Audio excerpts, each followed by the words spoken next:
Chapter 4. What Lies Behind the Law. And the trap closes. This video is a bit longer because this chapter is central to Lewis's bad argument. Lewis starts out chapter 4 by saying there is a law of human nature. It does exist. We know we should obey it, and we did not invent it. So what did invent it? Obviously some mind-like entity that created the universe. If you guys watched my debate with Zachwhosoever before he quit, you probably recognize this exact train of thought. It's why nothing he said surprised me. This God is a mind idea has been around for a while, and there is still no way to get from morality exists to extra-dimensional brain. Lewis has jumped to some crazy conclusions from a really bad starting place. He hasn't established that this law of human nature exists, he just says that deep down we all know it. In this chapter he says that he is only privy to his own thoughts.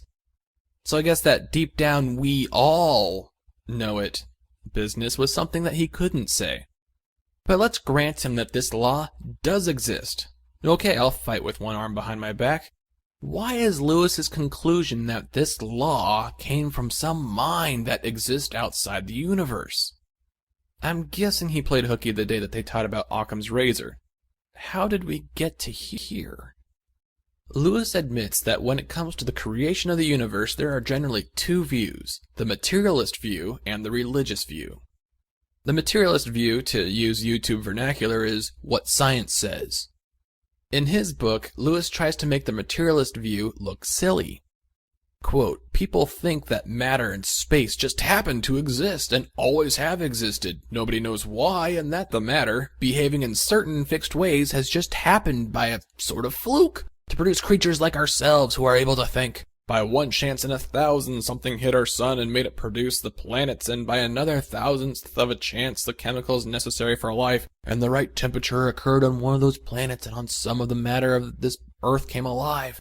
And then, by a very long series of chance, the living creatures into things like us. The other view is the religious view.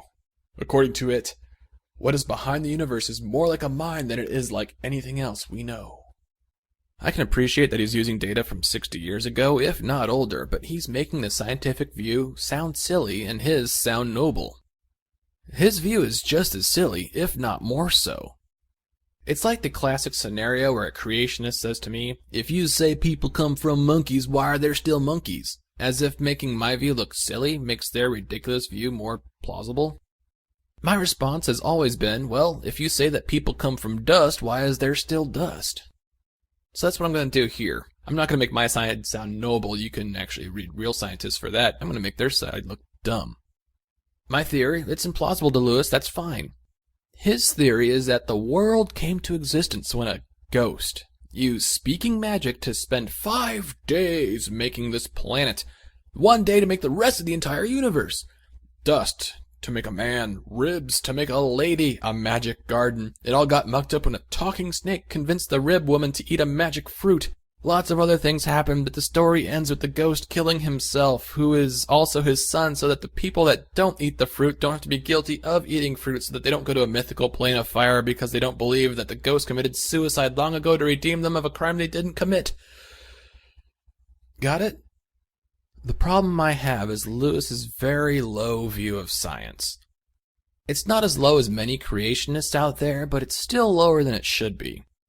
When a religious person claims that they're all about knowing the truth, and then he or she dismisses science, which is mankind's most rigorous and impartially honest search for truth that has ever been developed, I know that they aren't really concerned about the truth, and they just want to keep their delusion alive. It's exactly what's happening here in Mere Christianity. It's a warning sign to watch out for word games, and Lewis has quite a few. In this forced dichotomy between science and religion, a logical fallacy I might add, Lewis is going to try to make science look like the wrong tool for the job. Quote, you cannot find out which view, materialistic or religious, is the right one by science in the ordinary sense. Science works by experiments. It watches how things behave. Every scientific statement in the long run, however complicated it looks, really means something like, I pointed the telescope to such and such at part of the sky at 2:20 a.m. on January 15th and saw so-and-so. Wrong, Mr. Lewis. We can prove that your point isn't valid. with science. If you point your telescope in the right spot at 2:20 on January the 15th, you'll see red light shift. Telescopes are time machines. They see light from the past. We can see light that has traveled for billions of years. So what did I see on January 15th? Light that couldn't have possibly existed if your claims are correct. Booyah! Science for the win. Your Bible makes a lot of claims that science can and has disproven. But why stop at science? We can take a tangent over to the experts in history and see how Christianity and Judaism were heavily influenced by the other religions and how they stole myths straight from their competing religions. You see it in the tradition still today. The war on Christmas that Fox News likes to talk about forgets to mention that Christmas was actually a war on pagan holidays for the winter solstice, for gods like Yule, Mithras, and other pagan gods. The birth story of Jesus borrows from many different religions. Easter borrows from so many other religions, I don't even know where to start, but I'll leave it that a magical rabbit leaving eggs is just one fertility symbol providing you with another fertility symbol right before spring starts. Ever wonder why God came down to earth as a man?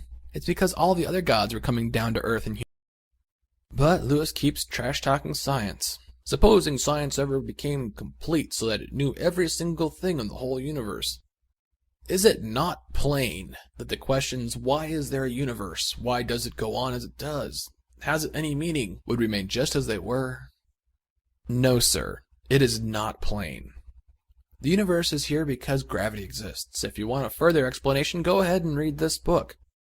The universe goes on as it does because it adheres to certain behaviors we've called laws. Actual laws, not like your supposed law of human nature that no one follows. Has the universe any meaning? I'm sure it means many different things to many different people. If you're wanting a definitive answer, then you're going to have to look for an objective answer for a subjective question. Something you seem to be skilled at. Back to the two worldviews, materialistic/scientific and religious. Yes, we can use one to disprove the other, and empirically so. But let's take a look at what Lewis says the religious view has to offer. Obviously, an extra-dimensional brain. Obviously. He gets this conclusion from the not-so-well-established fact that deep down we all know that there's a morality system, so obviously it was put there by an extra-dimensional brain. That's the only way that morals could get there. See, this is what happens when you dismiss science from the conversation. Science is a system of truth, and this is just, well, bullshit. It couldn't possibly be that our parents taught us morality when we were little, and it stuck. What about morality? Could it come from social evolution, cultural evolution, memes, standards, culture in general, social hierarchy, the fact that we are social creatures? We inherited basic morality from monkeys, philosophy majors even, cultural studies. Some culture tried morals and everyone else thought it was a good idea, so it caught on. Women's rights marches. There are all kinds of places where morals could come from. Why are we assuming the creator of the universe? It's because Mr. Lewis has a bit of an ego on him, when a power greater than the universe is all concerned about him. And speaking of this extra-dimensional mind, it seems that Lewis is already moving the goalposts of Christianity. To explain God's absence for the past 2,000 years, I'd argue his indefinite absence, he's going to say that the mind created the universe. It isn't a part of the creation. Therefore, we can't possibly expect to find him. He's trying to remove science from the conversation again. Quote, since the power, if it exists, would be not one of the observed facts, but a reality which makes them. No mere observation of the facts can find it. If there was a controlling power outside the universe, it could not show itself to us as one of the facts inside the universe. No more than the architect of a house could actually be a wall or staircase or fireplace in that house. End quote. I wonder if Lewis ever gets tired of using bad metaphors. No, an architect of the house wouldn't be a chair or a rug, but you could still see the architect in the house he built. He just needs to walk in it. My grandfather was an architect. I saw him in the houses he built all the time. Also, the architect exists in the same dimension as his creation. Also, you've shot yourself in the foot and disproved Christianity again. Because your God has been observed in the real world according to your book of myths by Adam, Eve, Cain, Abel, Noah, Abram, Sarah, Joseph, Moses, Aaron, Joshua, several of the judges, Samuel, David, Isaiah, Daniel, Jeremiah, Hosea, Joel, Amos, Micah. I'm making up this list without even looking them up, so it's by no means a comprehensive list. Then there's the New Testament where God entered the world as Jesus. You said that God exists outside the world and can't show himself inside the universe. Makes this whole Jesus thing kind of awkward. Now we've got Matthew, Mark, John. Luke doesn't count because he never met Jesus. The rest of the 12 disciples, Mother Mary, Mary Magdalene, any number of Marys because the Bible doesn't seem to ever clarify, Saul/Paul. Need I go on? Lewis, you've just disproved Christianity because there's no Christ in this statement you've just made. I'm looking at your quote directly. You say that it is impossible. It cannot happen. Are you secretly trying to disprove everything you're saying in this book? Lewis ends the chapter by saying that he's got some groundwork to go before he proves that this extra-dimensional mind is the Christian God. I think that he's shown that the Christian God cannot be the mind he's talking about.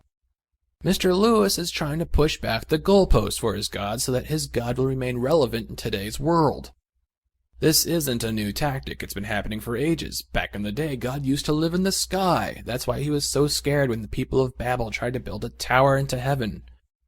Once we disproved that by never running a Southwest Airlines flight into any sky kingdom, Christian theology moved God further up into the sky, outer space. Christians said, oh, the heavens, duh. Not part of the earth. It's so obviously space. Once we went into space, they moved God into a realm outside of the universe.